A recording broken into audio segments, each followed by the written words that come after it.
Hello, YouTube again. I would like to spend today talking about something rather non political, actually, that I still think is very important. And it's important because it is almost a litmus test for how to think about philosophy and religion clearly. So, I'm talking about Pascal's wager. So, how is this a litmus test? How is this almost like a Dunning-Kruger test for your perspective on philosophy, whether you're thinking about philosophy correctly? And this is true whether no matter what your belief system is, whether you're a monotheist, whether you're a polytheist, whether you're a Hindu, whether you're an atheist, it doesn't matter. You can get something out of Pascal's wager no matter who you are, truly. So here's the game plan about this.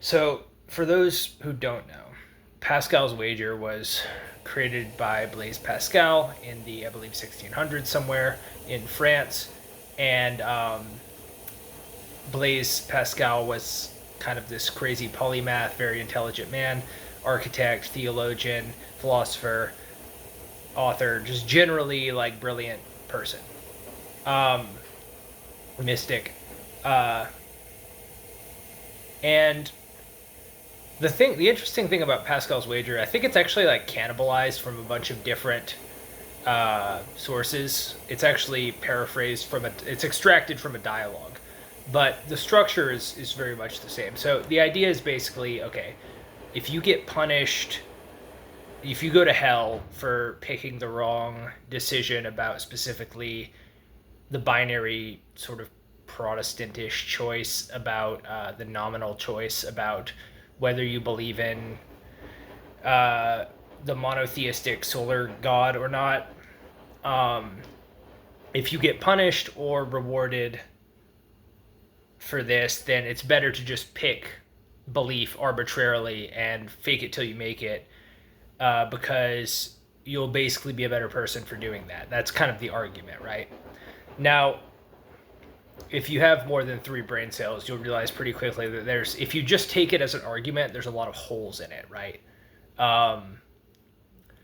For one, it assumes a binary choice between like solar Platonic monotheism and a kind of nihilistic, hedonistic atheism, which is something that stupid philosophers across all of time and history have made that distinction. Now, and some intelligent ones, but mostly people who are more polemic than intelligent. You know, you see midwits like Tom Holland and Jordan Peterson doing this. And Dennis Prager, like just dumb people who don't know anything, basically. Jordan Peterson's the only one of those people who are smart, but he got corrupted by Protestants and Jews by hanging out with them too much. Their worldview rubbed him the wrong way, and you just infected his liberal mind with all kinds of stupid bullshit. So I think he's in the camp of intelligent but misguided, which happens a lot to empathetic, intelligent people. But regardless, Pascal is not stupid. So why, and he's not close-minded in this way, so why is he making an argument that you could otherwise write off as ridiculous that you don't have to respond to because it presents a false binary. It presents a false choice between two things that are not the only choices. So anybody with a non-black and white worldview can just pick apart Pascal's wager. The thing about Pascal's wager is that it's a koan. It's not meant to be picked apart. You know, it's like picking apart Pascal's wager is kind of like that old Buddhist koan, what is the sound of one hand clapping, or the Sufi koan, God is a bright darkness or something. these are not meant as logical arguments. They're meant as analysis. They're meant to dig.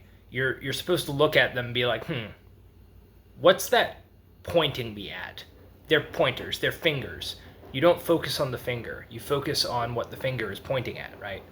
So with Pascal's wager, what is, because it's structured as a logical argument, so people like to, be like, oh, I'm so much smarter than Pascal. I just debunked Pascal's wager. It's like, okay, firstly, you're not smarter than Pascal if you're doing that, because he tricked you from 400 years in the past. So let's just put that aside altogether. Oftentimes people are projecting their dumb religious Southern Baptist pastor onto Pascal when they're doing that, and that just won't do. Like, these are not people in the same category or caliber at all. Okay, so what is he actually doing? What was Pascal doing? What he was doing was applying game theory to philosophical choices. So, so that's one thing he's doing. The other thing he's doing is linking praxeology to belief.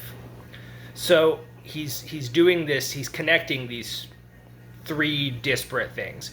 He's connecting your beliefs, your stated propositional beliefs, to your praxeology, what you do with those beliefs, how you integrate them into your life, right?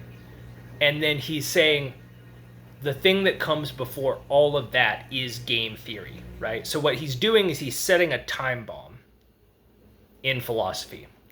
He's saying, if you follow this protocol, if you follow game theory, followed by nominal belief, followed by praxeology, then what you end up with is a much more coherent, justified true belief than what most people these days do, which is they treat their beliefs, and they look at history like they are a press secretary. Sorry, it's some machine in the background. They are a press secretary looking through history, trying to figure out how can I use history to keep believing what my parents told me, or what I decided to believe because of trauma or something like that.